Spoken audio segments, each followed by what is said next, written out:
For days, the search for those Cranbrook Kingsford students and their leaders dominated our news reports. So tonight, we hear their stories of survival as we make these kids our headliners of the week. Friday night, we didn't think it was that bad. We thought maybe 1 or 2 inches of snow, you know, we'll hike in the morning. But then once we went to sleep and we woke up, it was 3 feet of snow. We were like, oh my God, what's going on? We couldn't find our trail. So we thought we would just stay there for, you know, a day or two, and then they'd either realize we were missing when they came to pick us up, or we were supposed to come out and we weren't there, or we'd hike out ourselves. For a while, they simply had to hunker down and wait any place they could find. A cave, a valley, even an abandoned road tunnel built into the side of a mountain. You sleep in the tunnel? We slept in the tunnel, right in the middle of the tunnel. We had a pretty good wind moving through there. We had quite low temperatures, so what we did is all 16 of us, there were 8 in each of these groups, had basically slept head-to-head like this, squished a lot like sardines. So we'll start kind of a grid search after that. As the hours wore on and the snow kept piling up, rangers began to actively look for the campers. Fortunately, 2 groups of campers were able to hook up and help each other get out, reuniting a brother and sister in the process. Our group hiked over, you know, because like our leader was really good about it, and he like thought that it'd be better if we joined, and so then we did. Yeah, I knew thinking of her out there, and I was just hoping that we could somehow join groups, you know. And then they came, and that was just, and I saw her come with the whole group, you know. They just came hiking in the group, and we had already set up a camp, and we saw them, and I was overwhelmed. So I just took my group, met up with them. We worked extremely well as a team, and together we were able to get 18 students out of the woods safely. But it wouldn't be as easy for some of the Cranbrook hikers. Military helicopters scoured the mountains looking for any sign of the remaining campers. Eventually, that search paid off. Describe the rescue. What did it feel like when you saw that helicopter? We didn't think like a helicopter was gonna come.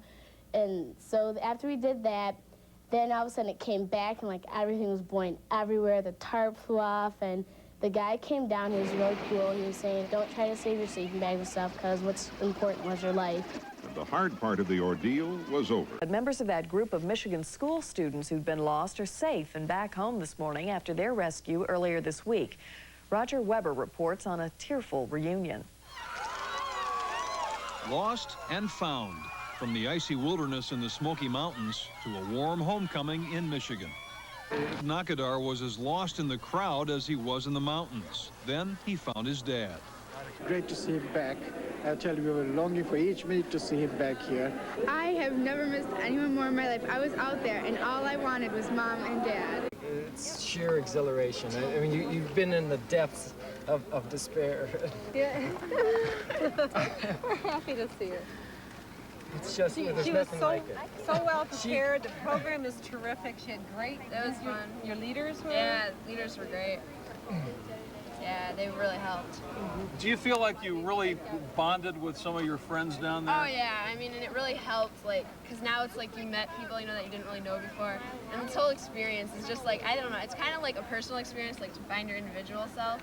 Because like when you're like out there, you know, it's like you have to like try to like find it yourself and stuff. So it's like an individual, I think, experience. Is that the first time in your life that you had to deal with real fear?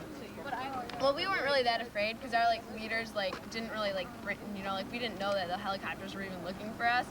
You know, it was just kind of a joke, like, hey, they're looking for us, you know? I mean, like, we never experienced real fear. Because your leaders were... Yeah, our leaders were really good. They so, were well prepared. What's the family going to do tonight? Be happy, celebrate. Be happy, that's for sure. Yeah, we're going to take her by her grandparents. Yeah. That's where we're headed next. Okay, all right, thanks a lot for talking to us. Yeah. The students' ordeal brought them closer to each other. Our group came together like I've never seen anything. I bonded with people I've never met before, and I've made friends for life. I'll never forget this. They battled a blizzard. Now they savor the simple pleasures of life at home. The bathroom. Showers. Electricity and heat. Bed. Hollywood is already pounding on Cranbrook's door. But so far, school administrators are saying no thank you. They're just happy to have the kids home safe and sound. Roger Weber for NBC News in Bloomfield Hills, Michigan. The private school has students from all over the United States, all over the world, in fact. This year, There are students from 19 states and 19 countries, and this is the 24th year for the school's Wilderness Expedition program, which is offered mostly to sophomores. The program is not just designed to teach survival skills, it's also meant to help students form a bond with each other and to give them a personal test before they make the transition to adulthood. This year, however, the test has been much tougher than anyone could have anticipated.